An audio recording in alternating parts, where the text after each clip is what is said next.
घर का बंटवारा। अरे विनोद, तूने हलवाई को सारा सामान तो दे दिया है ना? अक्षय की शादी में कोई कमी नहीं रहनी चाहिए। आखिर सबसे छोटा भाई है तुम सबका। हाँ माँ, आप चिंता मत करो, मैं पूरा ध्यान रखूंगा। मंगल बेटा, तूने तो कहा था कि फूल का ऑर्डर दे दिया है, यहाँ तो फूल पहुँचे ही नहीं। अब क्या बहू की विदाई के बाद फूल आएंगे? माँ, मैंने अभी बात की है फूल वाले से, वो रास्ते में ही है। आप किशोर भैया से क्यों नहीं कहती कुछ करने को? किशोर पहले ही मेरे बताए काम कर रहा है।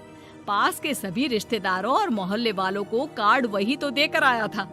रिसेप्शन के लिए हॉल भी उसी ने बुक किया था। टेंट कुर्सी वालों को भी तो वही देख रहा है। पर कई मोहल्ले वाले तो हमारे भरे पूरे परिवार से जलते भी है, उन्हें बुलाने की क्या जरूरत थी? बेटा, शादी ब्याह में तो बुलाना ही पड़ता है, नहीं तो लोग क्या कहेंगे। दादी दादी देखो ना, हलवाई अंकल हमें लड्डू नहीं दे रहे, आप इनको डांटो ना। अरे चैन सुख दे देना बच्चों को लड्डू, क्यों तंग कर रहा है इन्हें? बीबी जी, मैं कहाँ मना कर रहा हूँ, लेकिन लड्डू बनते ही ये बच्चे उठा उठा कर खा लेते हैं। अरे मैं तो इन्हें थाल में रख के परोस भी नहीं पा रहा। भागो, अब कोल्ड ड्रिंक पीने चलते हैं। भागो भागो, अब कोल्ड ड्रिंक पीने चलते हैं।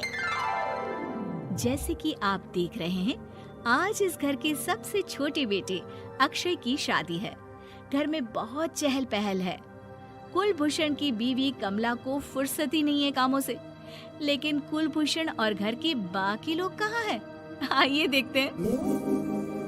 अजी, आप यहाँ आराम से बैठकर गाने सुन रहे हो और घर में अभी तक इतने काम बचे हैं करने को। अरे भाई, मेरे सबसे छोटे बेटे की शादी है, इसके बाद तो मैं अब चिंता मुक्त हो ही जाऊंगा। और फिर घर में तुम हो, बेटे बहुएं हैं, तुम लोगों के होते हुए मैं क्यों काम करूं? मैं तो शान से बेटे की शादी में जाऊंगा तैयार होकर। अरे ठीक है, अब आप आराम ही कीजिए। एक बार अभिषेक की बीवी आ जाए, फिर मैं भी आराम करूंगी और मेरी चारों बहुएं पूरे घर की जिम्मेदारियां संभाल लेगी। इतना कहकर कमला वापस अपने काम में लग जाती है। बेटा भी, तू अब तक तैयार नहीं हुआ? किससे बात कर रहा है फोन पर? तैयार कैसे हूँ? सैलून जाने से तो आपने मना किया है, क्योंकि मुझे हल्दी लग चुकी है। भाभीयों को देखो, सुबह से पार्लर में है। अक्षय की शादी हो जाती है और नंदिता बहू बनकर घर आ जाती है, लेकिन इस घर की खुशियों को मानो किसी की नजर लग गई थी। नंदिता के आने के बाद आए दिन घर की शांति भंग होती रहती। अपने माँ बाप की इकलौती बेटी को इतने बड़े परिवार की जिम्मेदारियां कहाँ संभालनी थी? अभी देखो ना, मेरे हाथों की मेहंदी भी अभी नहीं उतरी है और तुम्हारी मम्मी ने मुझे घर के कामों में लगा दिया। मैंने सोचा था कि घर की सबसे छोटी बहू होने के कारण मुझे सब पलकों पर बिठा के रखेंगे, पर यहाँ तो पलक झपकने की भी फुर्सत नहीं मिलती। देखो नंदू, शादी के पहले ही मेरे घर वालों ने तुम्हें और तुम्हारे पेरेंट्स को बता दिया था कि मैं जॉइंट फैमिली में रहता हूँ, तो फिर अब ये शिकायत क्यों?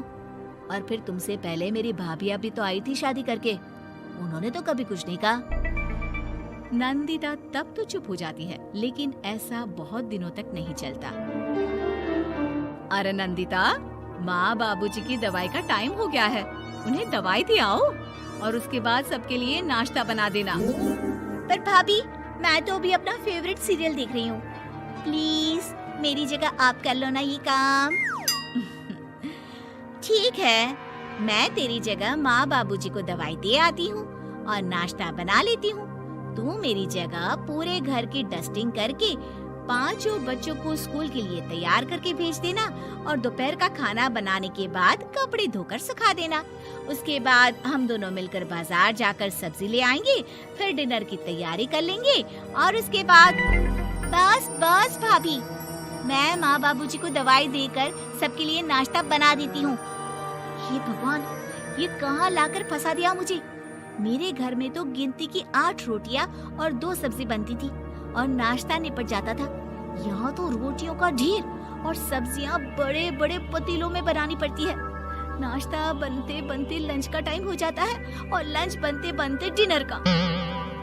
अभी मुझ में तुम्हारे पूरे परिवार का नखरा उठाने की और ताकत नहीं बची। मैं ऐसे नहीं रह सकती। अरे तो क्या चाहती हो तुम? मुझे अलग रहना है बस। तो ठीक है, हम कल ही शिफ्ट हो जाएंगे किराए के घर में। इतना बड़ा घर होते हुए हम किराए पे क्यों रहेंगे? ना जी ना, घर में ही दीवार खड़ी करो अपने हिस्से के आगे। घर के साथ साथ घर की खुशियों में भी दीवार खींच जाती है। ऐसे ही कई महीने बीत जाते हैं और नंदिता माँ बन जाती है। बच्चे के आने से अभिषेक के कंधों पर खर्चों का बोझ आ पड़ता है। अभिषेक का बोझ कम करने के लिए नंदिता भी पार्ट टाइम जॉब कर लेती है, लेकिन इससे उसके सर पर नौकरी, घर और बच्चे की जिम्मेदारी बढ़ जाती है। नंदिता, ये क्या है? तुमने घर भी ठीक से साफ नहीं किया, ना ही मेरे कपड़े धुले हैं। चिंटू के बाल भी कटवाने जाना था, देखो उसके बाल कितने बढ़ गए हैं। अरे करती क्या हो पूरा दिन तुम? मैं करती क्या हूँ? तुम्हारा नाश्ता और लंच बनाने के बाद चिंटू को डे केयर सेंटर पर छोड़कर आती हूँ, फिर खुद ऑफिस जाती हूँ। पूरा दिन काम करके आने के बाद बिना आराम किए बाजार से सब्जियाँ लेकर आती हूँ, घर आकर खाना बनाती हूँ, चिंटू को देखती हूँ और क्या करूँ मैं? तो किसने कहा था अपने सर पर इतने काम लेने को? मत जाओ ऑफिस। ऑफिस जाए बिना घर के खर्चे कहाँ से पूरे होंगे? चिंटू की डे केयर का खर्च, उसके लिए बेबी फूड का खर्च, प्रेस वाले का खर्च, ये सब तुम्हारी सैलरी से होता नहीं है। अगर परिवार से अलग नहीं होती तो इतनी मुसीबतें नहीं उठानी पड़ती तुम्हें परिवार के साथ मिलकर काम करने में दिक्कत थी, लेकिन काम तो अब भी बहुत है तुम्हारे सर पर। चिंटू को भी डे केयर भेजने की जरूरत नहीं पड़ती। उसको गोद में खिलाने के लिए दादा दादी और घर के सभी बड़े होते। उसके साथ खेलने के लिए उसके भाई बहन भी होते। मेरे तीनों बड़े भाइयों के बच्चे भी बड़े हुए हैं, लेकिन बिना महंगा बेबी फूड खाए, क्योंकि मेरी माँ और भाभियाँ बहुत अच्छे से जानती है कि बच्चे को क्या खिलाना चाहिए। बिजली के बिल जैसे खर्चे भी सब मिलकर बांट लेते थे, लेकिन तुम्हें तो सबसे अलग रहने में ही मजा आता है, तो अब शिकायत क्यों करती हो? बस करो अभिषेक, बस करो। मैं मानती हूँ कि मैं गलत थी। मेरे एक गलत फैसले ने हमें बिल्कुल अकेला कर दिया है सबसे। एक घर में होते हुए भी हम बाकी परिवार से अजनबियों की तरह रह रहे हैं। अभिषेक और नंदिता की सारी बातें घर के बाकी लोगों को सुनाई दे रही थी। तभी कमला बोल पड़ती है। अरे नंदिता बहू, किसने कहा कि तुम अकेले हो? तुम्हारा इतना भरा पूरा परिवार है ना तुम्हारे साथ। हम तो बस ये चाहते थे कि तुम अपनी गलती समझ जाओ। अगर हम तुम्हें समझाते तो शायद तुम ना समझती, लेकिन अपनी गलती का एहसास तुम्हें खुद हो गया है, तो अब तुम समझ चुकी हो परिवार में एक साथ रहने का मोल क्या होता है। मम्मी जी, मुझे माफ कर दीजिए, अब ऐसा दोबारा कभी नहीं होगा। अरे माफी बाद में, पहले मेरा पोता जरा मेरी गोद में तो दे, और तू जाकर सबके लिए चाय बना ला।